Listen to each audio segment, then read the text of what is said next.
Então, meus caros alunos, minhas queridas alunas, nós vamos dar início agora ao nosso estudo de toxicologia. A toxicologia é um campo muito amplo na medicina legal.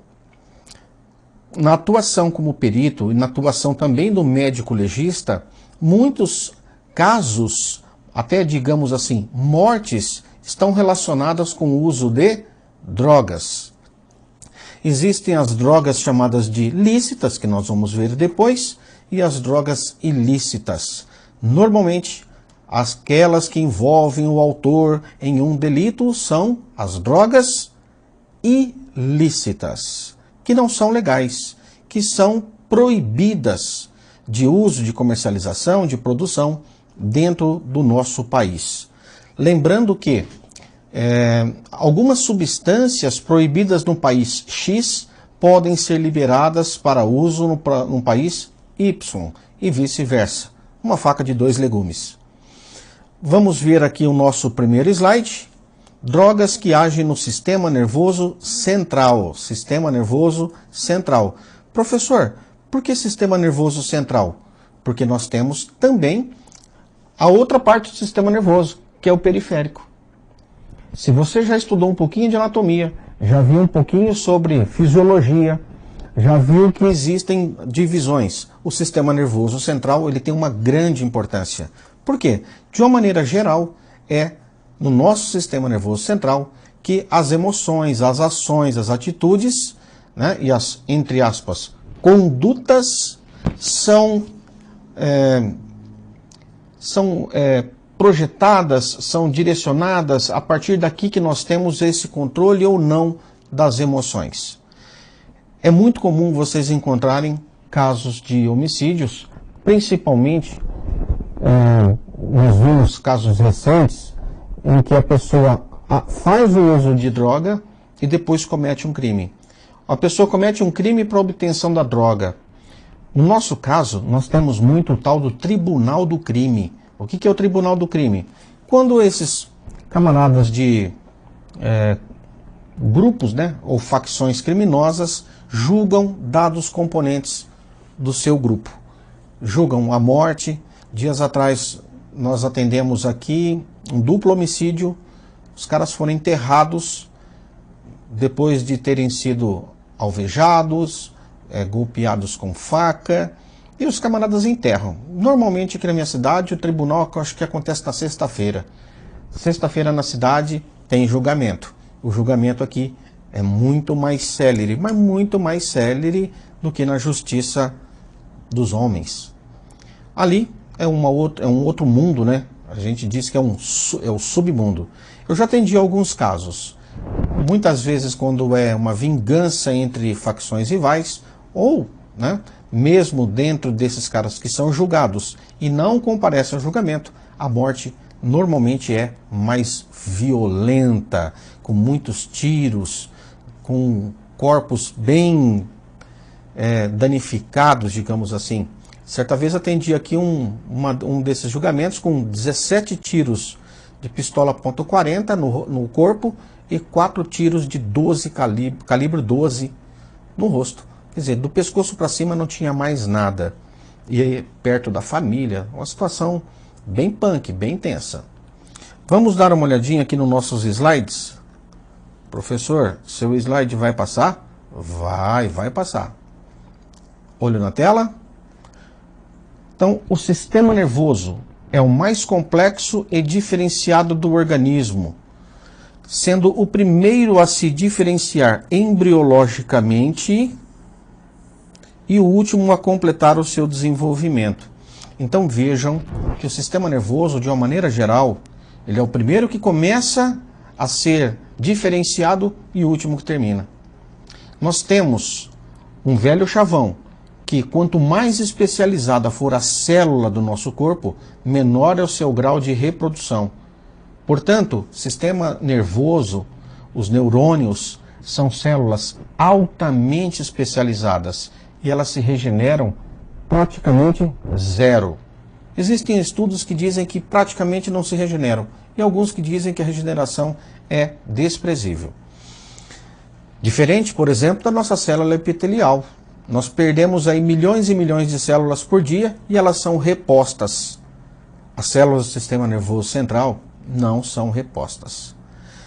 Nós não vamos trabalhar com as divisões do cérebro, fazer análise de como que é o neurônio, quais são as suas estruturas, como é que se dão as sinapses, nada disso. Isso é mais para uma aula de anatomia e fisiologia.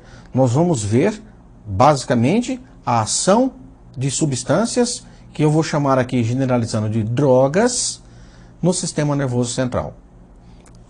Dando início, vamos ver aqui, por exemplo, algumas coisas importantes.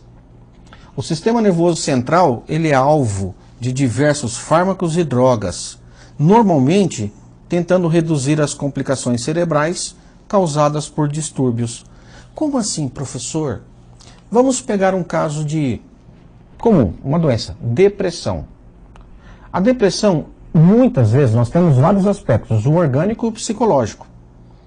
Muitas vezes, o que o camarada tem para originar no seu corpo, né, para ele ter a depressão, vamos dizer assim, dar origem para a depressão, é orgânica. É a falta de produção ou déficit da produção adequada de certos neurotransmissores.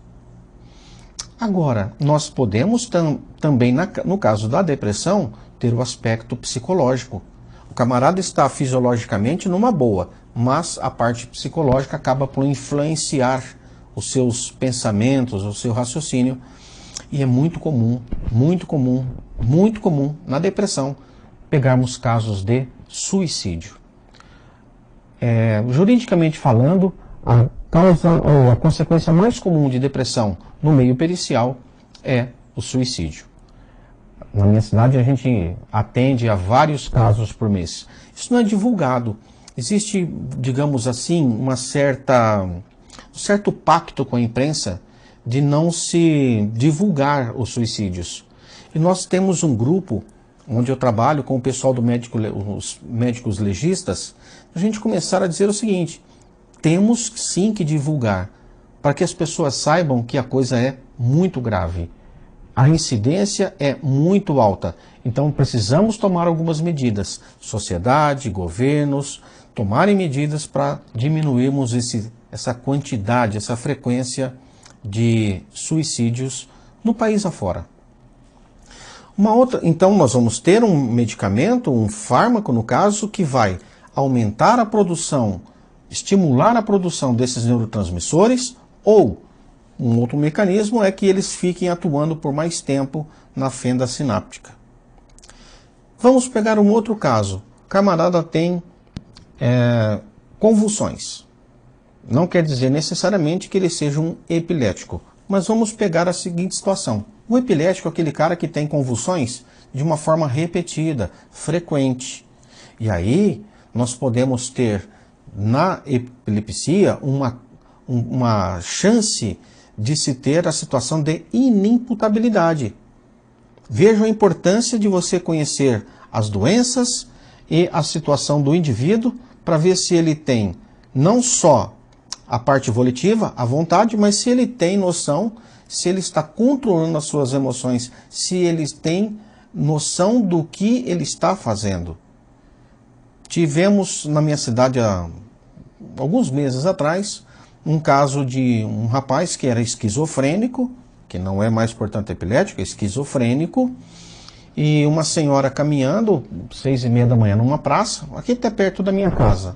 Ela falou bom dia para ele, ele caminhou um pouquinho, e segundo o depoimento dele, ele estava ouvindo vozes de que aquela senhora poderia matá-lo. O que ele fez? Ele voltou, chegou perto dessa senhora, tirou uma faca de dentro da bolsa dele, deu um chute nela, ela caiu e ele deu 12 golpes e ela acabou falecendo alguns dias depois.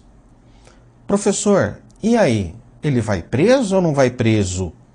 Isso tudo você tem muito bem definido em cursos de direito. Mas nós temos também aqui a relação da toxicologia pelo álcool, pelo uso de álcool e pela situação de consumo de drogas que modifiquem o estado, vamos dizer assim, o comportamento normal do indivíduo. Por isso, a importância da toxicologia para a medicina legal, para o direito, para a justiça. O que nós temos para dizer do sistema nervoso central? Ele é nossa caixinha de comando. Ele tem a função de receber, transmitir, elaborar e armazenar informações. Ele sofre ação do meio interno e externo. E isso aqui é muito importante. Ele regula diversas funções no organismo. O que nós temos são algumas divisões do cérebro. Se você quiser compreender isso, é muito interessante. Temos, por exemplo, aqui o cerebelo, que ele comanda, por exemplo, a postura do indivíduo.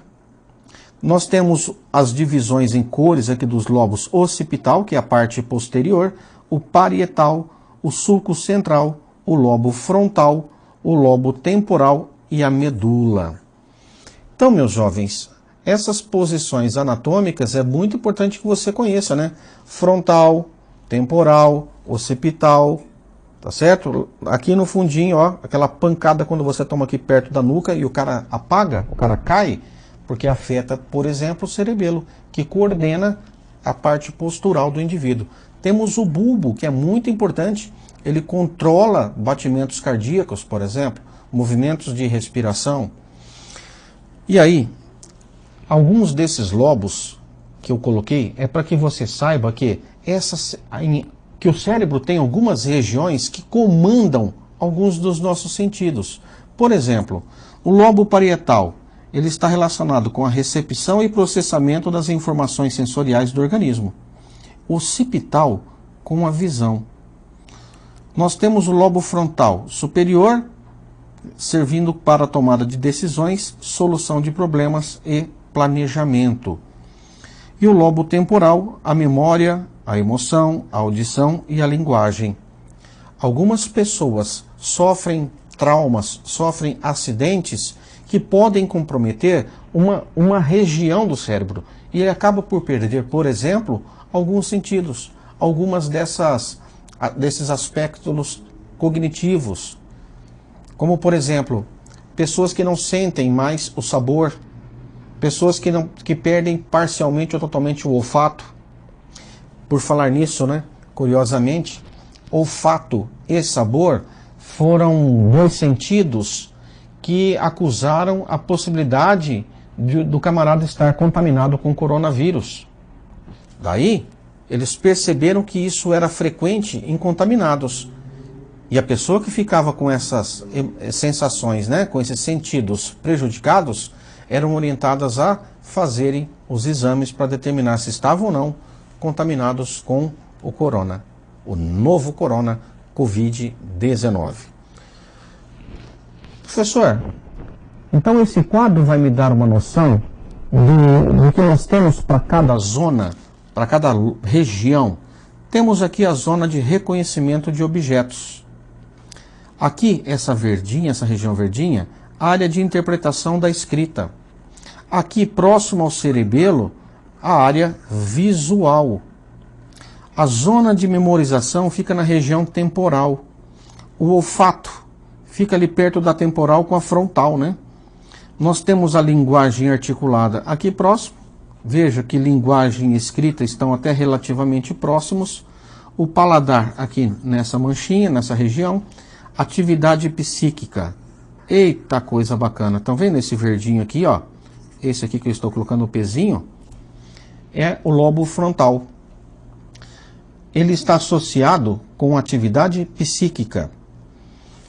E aí, tempos atrás, quando da sociedade surgiam pessoas que eram consideradas aí doidos, né? Existe um filme que eu recomendo, que ele é fantástico para você conhecer as doenças do sistema nervoso central, digamos assim, que chama-se Um Estranho no Ninho, com Jack Nicholson. Um filme muito antigo, mas é espetacular. Lá aparece a lobotomia, que era uma incisão, uma técnica cirúrgica, onde se removiam os lobos temporais. E a pessoa ficava praticamente catatônica. Caras que eram muito agressivos, eles faziam a remoção, né, do lobo frontal. Portanto, a lobotomia. Lobo tomia. Tomia é retirar, cortar. E aí? Imagina num acidente de carro em que você tem um impacto frontal que não venha morrer, mas você pode comprometer, por exemplo, a parte frontal, portanto a sua atividade psíquica. Só para vocês terem uma ideia do que significa cada um desses quadrinhos. Uma recordação de conceito. Ação das drogas nas sinapses. Professor, o que é sinapse? Nós temos a região sináptica, que é uma região de, digamos assim, junção entre dois neurônios. A informação passa de um neurônio para o outro. Nós vamos ter aqui neurônios que vão armazenar neurotransmissores dentro de vesículas. E esses neurotransmissores, eles são liberados dentro de certas condições, dentro de certos estímulos. E, se tudo estiver funcionando bacaninha, o neurotransmissor, ele age sobre o outro neurônio, que é o receptor, neurônio receptor. E aí vamos ter o desencadeamento de ações biológicas, de ações fisiológicas, de respostas em relação ao estímulo que foi provocado. O que pode acontecer? Nós vamos ter a situação em que nós podemos ter pouca quantidade do neurotransmissor no neurônio pré-sináptico. É aquele que vai descarregar o neurotransmissor que vai agir no pós-sináptico. Então, a quantidade armazenada pode ser pequena. Ou pode ser que algum problema leve ao não armazenamento. Aí você praticamente zera o estoque desse neurotransmissor. Uma outra maneira que nós podemos ter de ação, vamos dizer aqui nas sinapses, é dificultando que aquele neurônio, aquele neurotransmissor que foi lançado, seja recapturado para ser novamente estocado no neurônio pré-sináptico. Ou então, bloqueando mecanismos de ação no neurônio pós-sináptico. Podemos ter vários mecanismos. E a banca pode pedir para você justamente que você tenha uma ideia de como age um fármaco ou uma droga de tal classe. De tal classe, que pode ser uma droga de abuso ou uma droga ou um fármaco, né? Lícitos, portanto. Daí, meus caros, nós dividimos as drogas em 3 grupos básicos, porque eles vão interferir no cérebro modificando a velocidade ou perturbando a atividade cerebral. Vamos ver isso com calma ainda hoje, no andamento desse nosso bloco. Então, grande parte das drogas que agem na junção entre os neurônios, conhecida como fenda sináptica.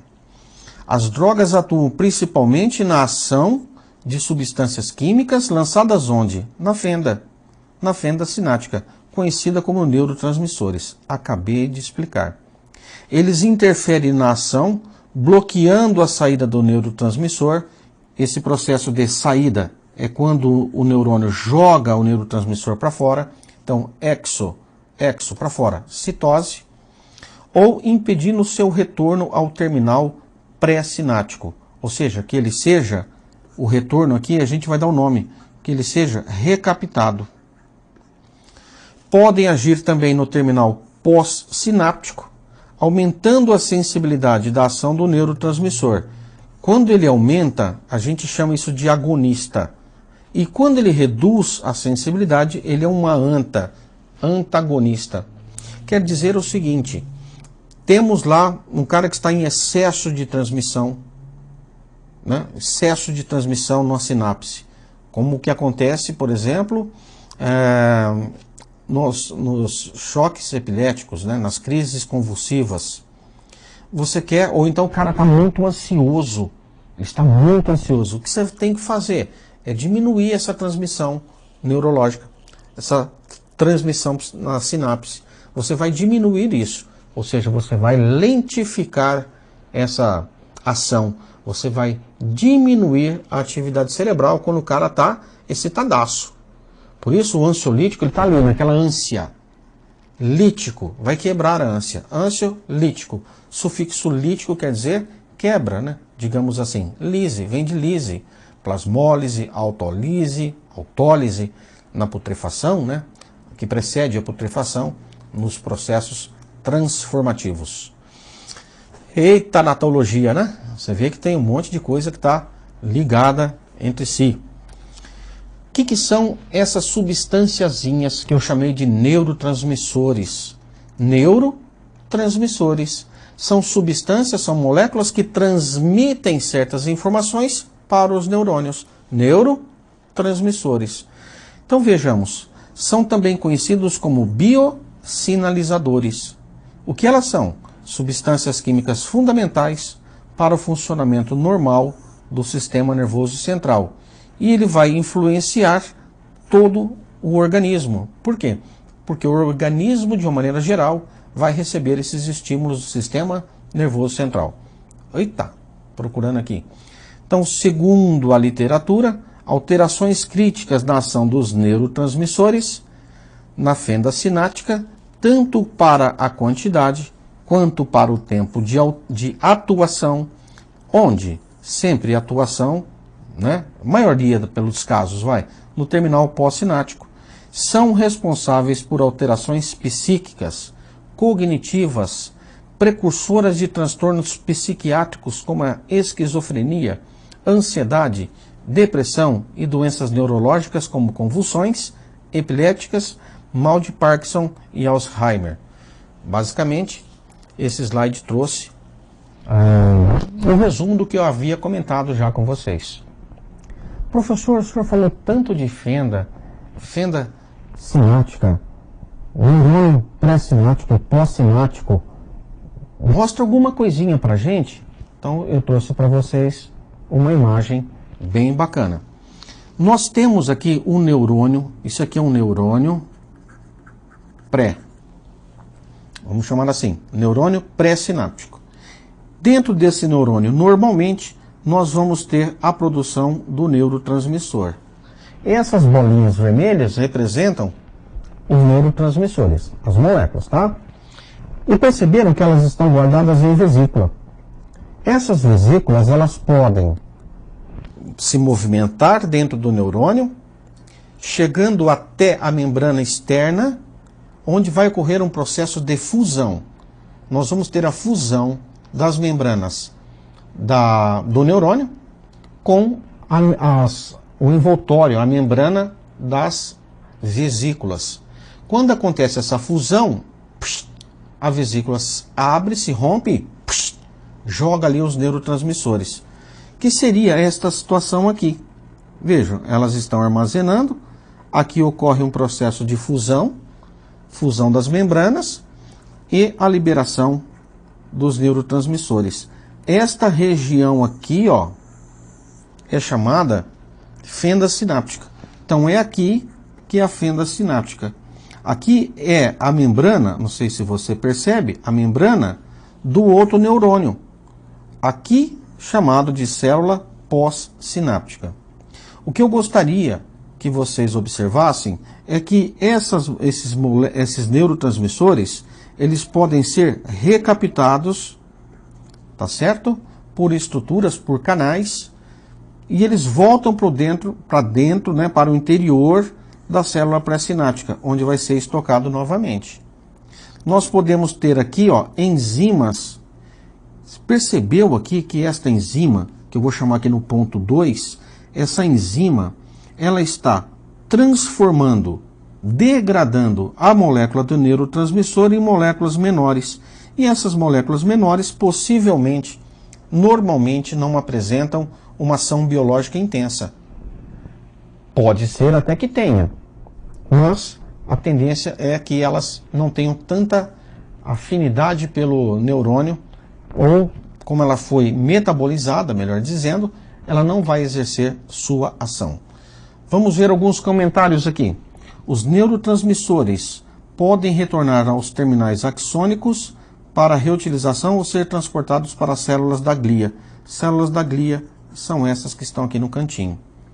As enzimas inativam os neurotransmissores e os neurotransmissores podem difundir-se para fora da fenda sináptica por difusão.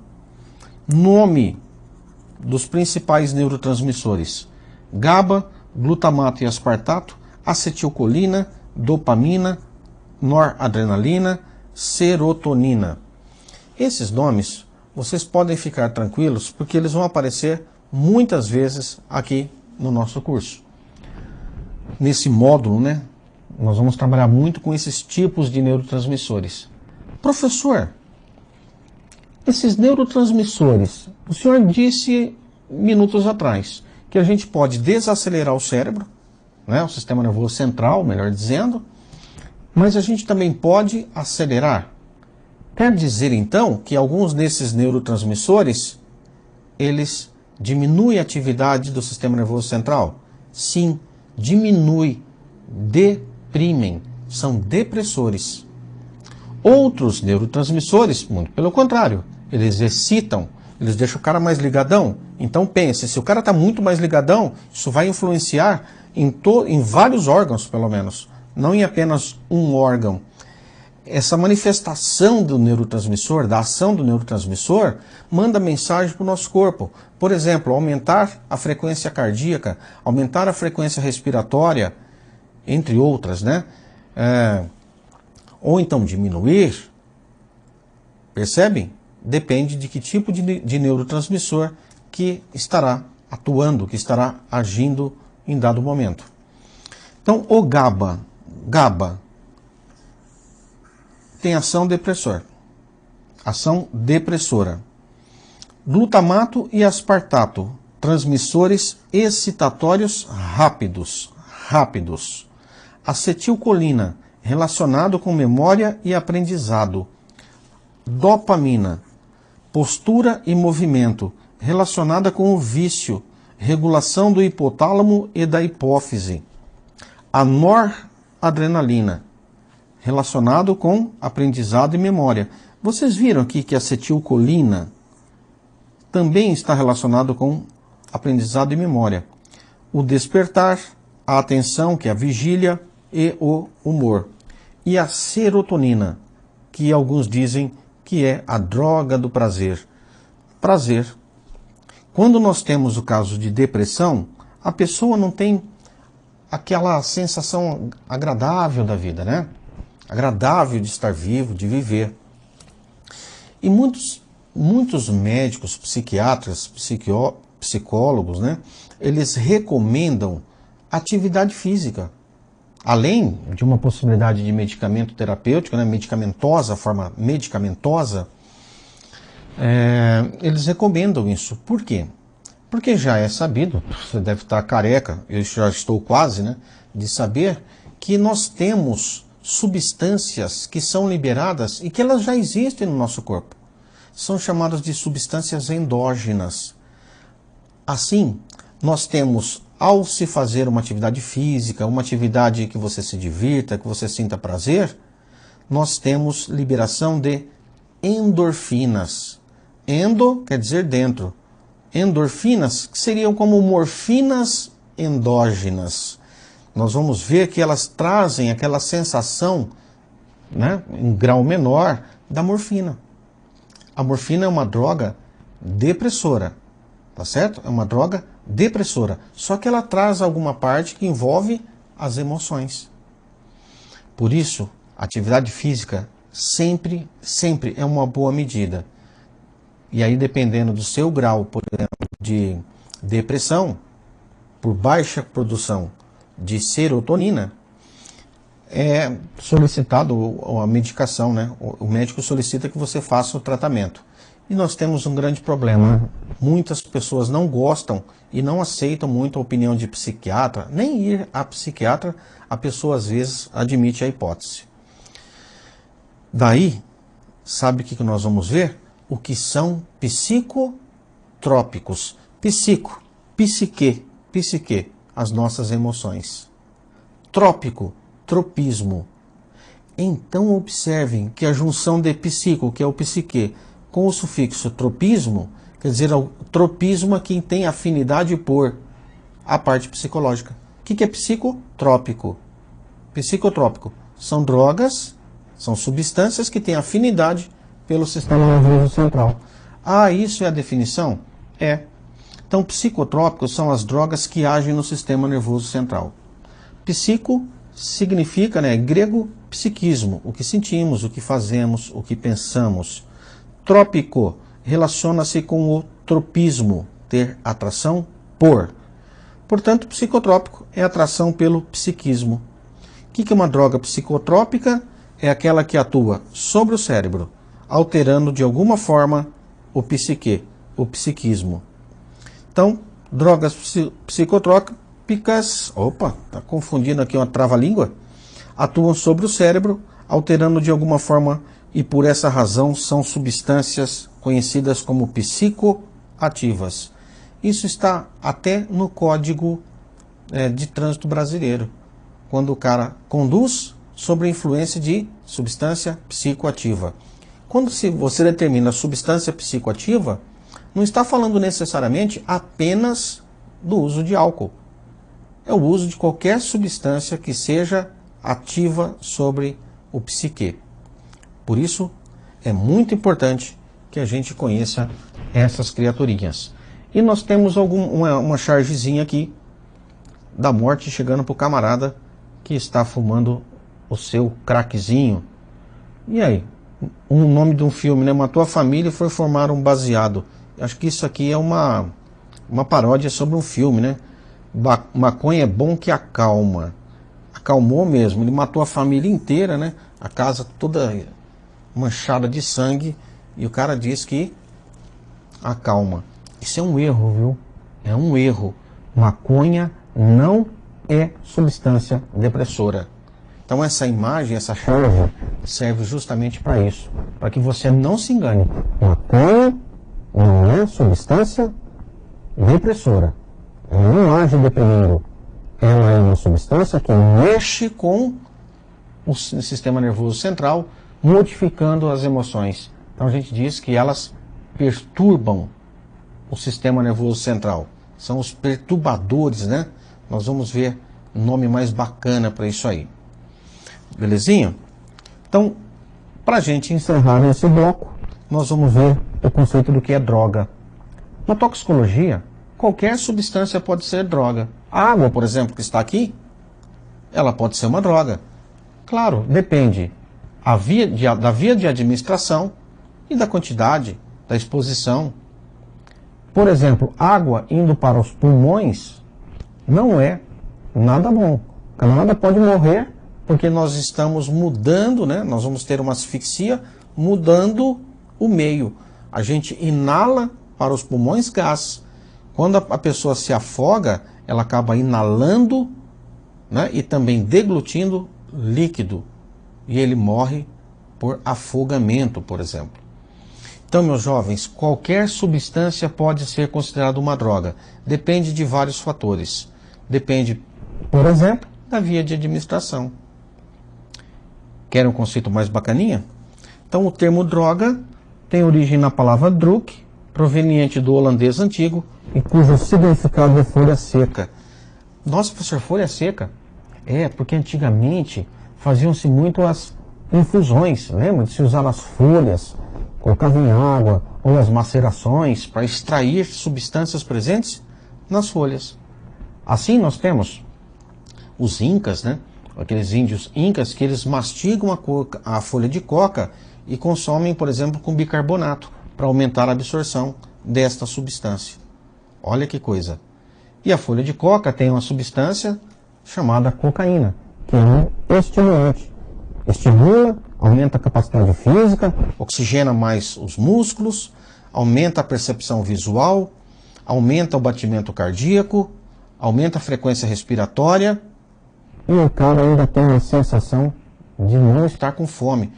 Ah, então é por isso que as pessoas consomem cocaína, professor?